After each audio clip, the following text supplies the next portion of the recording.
네, 안녕하십니까. 세파스입니다. 오늘은 곧 나스닥에 상장 예정 중이면서 이 올 상반기 IPO 최대어 중 하나라고 불리는 코어위브의 기업을 분석해 보도록 하겠습니다. 제가 몇 년 전에 유튜브를 할 때는 이 IPO 예정 기업들의 분석을 많이 했었는데 요즘은 좀 뜸했죠. 만약 이번 영상의 반응이 좋고 IPO 예정 중인 기업들의 더 많은 분석을 원하시면 이 좋아요와 댓글로 한 번씩 꼭 부탁드려요. 이런 영상은 준비하는데 시간이 좀 오래 걸려요. 그래서 제가 반응을 보고 앞으로 결정하도록 하겠습니다. 도움이 되시면 구독, 좋아요, 댓글 꼭 부탁드리고요. 이 코어위브는 엔비디아가 직접 투자한 파트너이면서 이 AI 붐의 수혜주라고도 불리는데요. IPO 상장 후 초기에는 이 주가 변동성이 굉장히 높을 수 있으니 투자를 하실 생각이시면 일단 조심은 하셔야 될 것 같아요. 그럼 어떤 기업인지 보겠습니다. 네, 기업 분석에 앞서서 상장 관련 정보를 공유드리면 티커는 이렇게 CRWV로 미국 시간 3월 28일 나스닥에 상장 예정이고요. 초기 상장 가격은 원래 47불이었는데 이번에 55불로 인상했습니다. 그만큼 회사는 자신감이 있었다는 거고요. 이번 IPO를 통해 총 4,900만 주가 공모 예정이에요. 그러니까 이로 인해 약 27억 달러 가량 자금 조달을 회사는 할 수 있을 것 같고요. 만약 그렇게 된다면 회사의 시가총액은 약 265억 달러로 측정될 것 같습니다. 특히 최근 이 거시적 투자 환경이 불안한 속에서 이 상반기 IPO 최대어로 준비 중이죠.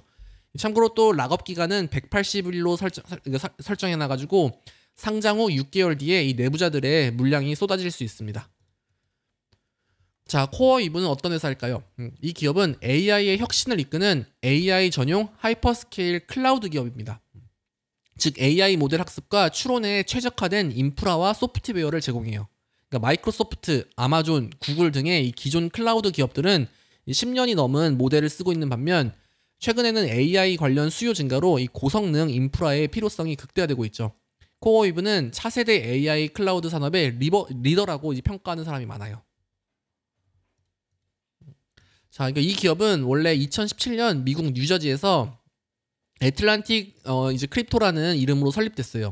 초창기에는 암호화폐 채굴에 주력한 회사였는데요. 그 후 GPU를 대량으로 확보하면서 이 자체 데이터 센터를 구축하게 되었죠. 2019년에 사명을 코어위브로 리브랜딩하고 본격적으로 GPU 기반 클라우드 서비스 제공을 개시했습니다. 이 업체는 그 어렵다는 엔비디아의 우선 공급체 계약을 맺은 대박 기업이에요. 2024년 말 기준 약 25만 개의 엔비디아 GPU를 보유 중이라고 합니다. 대부분이 엔비디아 허퍼 모델이고요.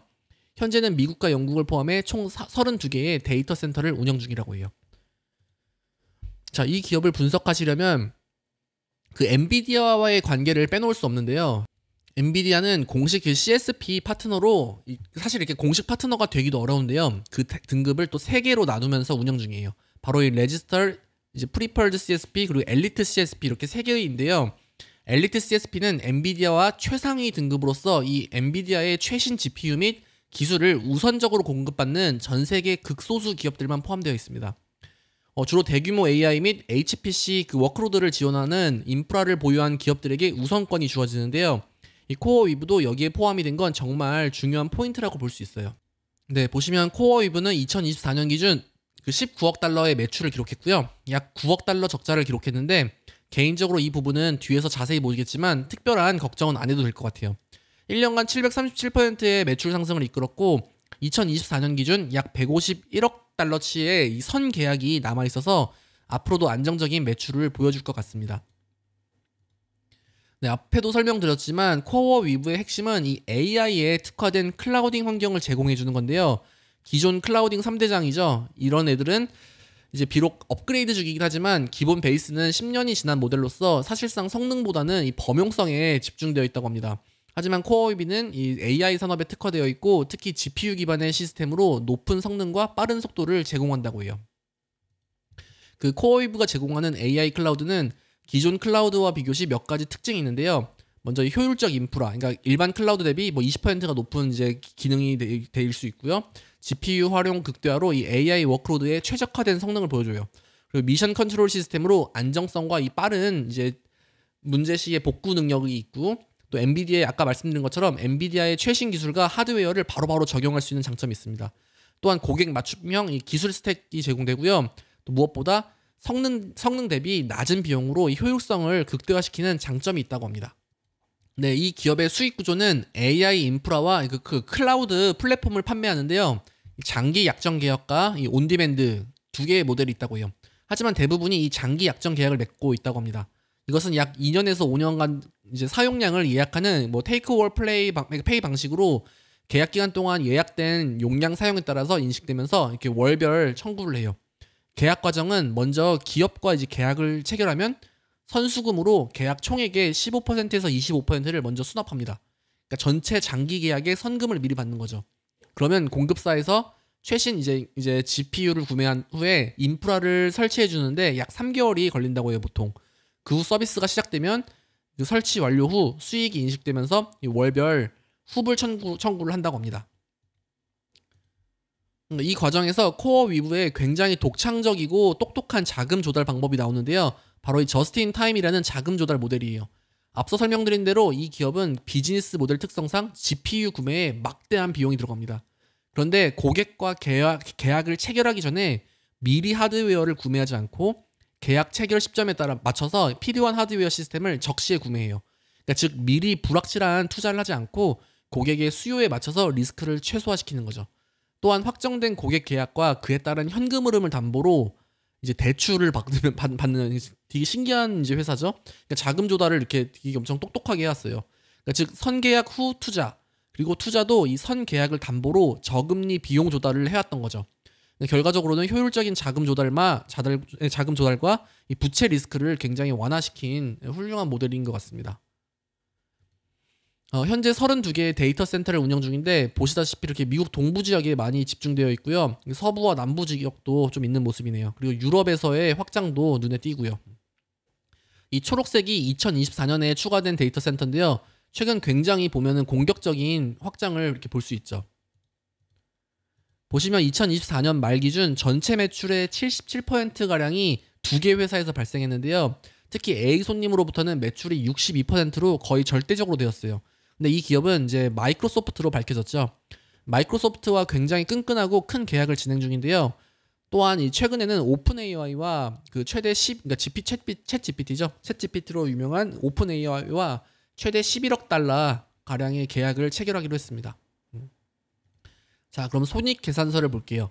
일단 매출이 2022년 1,583만 불 가량에서 2023년 약 2억 2천만 불로 증가했다가 2024년에는 말도 안 되죠. 거의 19억 달러로 2년 만에 100배 이상의 매출 성장을 한 게 눈에 띕니다.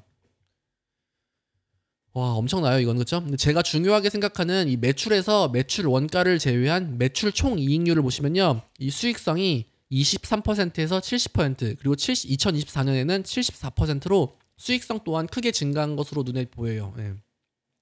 아무래도 업종 특성상 이 규모의 경제와 초기 시설 투자 후 이익 회수 기간이 겹치면서 이 시간이 갈수록 이익률이 커지는 모습입니다. 여기 매출 원가에는 데이터 센터 임대료, 전기, 유틸리티, 그리고 인력, 일부 인프라 비용이 포함된다고 해요. 다음으로는 영업 비용으로 이 기술 및 인프라 비용이 가장 큰데요. 요거죠. 보시면 거의 매출의 절반이죠. 2022년도에는 이게 매출 대비 114%였던 게 최근에는 50%로 이제 절반이 된 모습이에요. 아무래도 확장에 따른 대규모 인프라 플랫폼 서버 장비가 필수이기에 같이 늘어나는 모습입니다.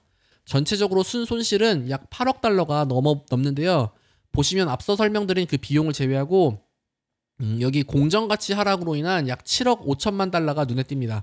이 비용은 제가 이따가 자세히 볼 거예요. 자, 아까는 이제 갭 기준이었고 논갭 기준으로 다시 볼게요. 업종 특성상 이 운영 비용에서 감가상각비의 비중이 굉장히 큽니다. 네, 논갭에서는 이 감가상각 비용도 다시 더해지죠. 왜냐하면 실제 현금 흐름으로 지급된 게 아니니까요. 그래서 실제 현금이 지불되지 않은 비용과 이제 이자 비용을 합칠 시 조정 에비타는 12억 달러로 흑자가 되는 것을 보여요. 조정 에비타의 마진은 마이너스 62%에서 45% 그리고 2024년에는 64%로 크게 증가하는 모습이죠. 자, 그럼 앞서 설명드린 공정가치 손실에서 볼게요. 이거는 이제 제가 뇌피셜이 아니라 회사에서 직접 설명한 내용입니다. 사실 이것은 회계적 재무적으로는 걱정이 하나도 필요 없고 오히려 뭐 긍정적으로 볼 수 있는 손실인데요. 이것을 주가 기준으로 본다면 굉장히 걱정이 될 수 있어요. 네, 코어 위브는 초기 투자자들에게 자금을 유치받을 때 그 전환 우선주나 워런트 같은 파생 상품을 제공했다고 합니다. 즉, 그러니까 파생 상품의 가치가 상승하면 나중에 투자자들이 싸게 주식으로 바꿀 수 있게 되죠. 그렇다면은 기존 주주들에게는 불리하게 되고요. 즉 이 회사의 가치가 늘어난 만큼 기존에 제공된 파생 상품은 회계상 손실로 처리가 됩니다. 이것은 실제 손실이 아니라 기업 가치와 연동된 파생 상품의 가치가 늘어나면서 회계상 손실 증가인 거죠. 즉 기업의 가치가 그만큼 급상승했다라고도 해석이 가능한 거예요. 그렇지만 앞으로는 이제 주가에서는 이게 크게 희석이 될 가능성도 존재하는 거죠.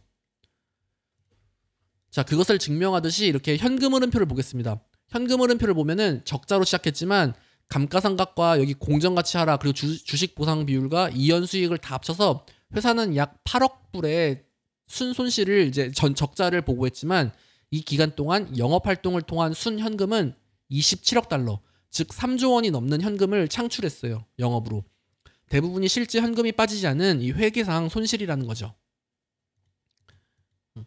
대차대조표를 보면 업종 특성상 이 자산의 66%가량은 이 이제 유형 자산이고요.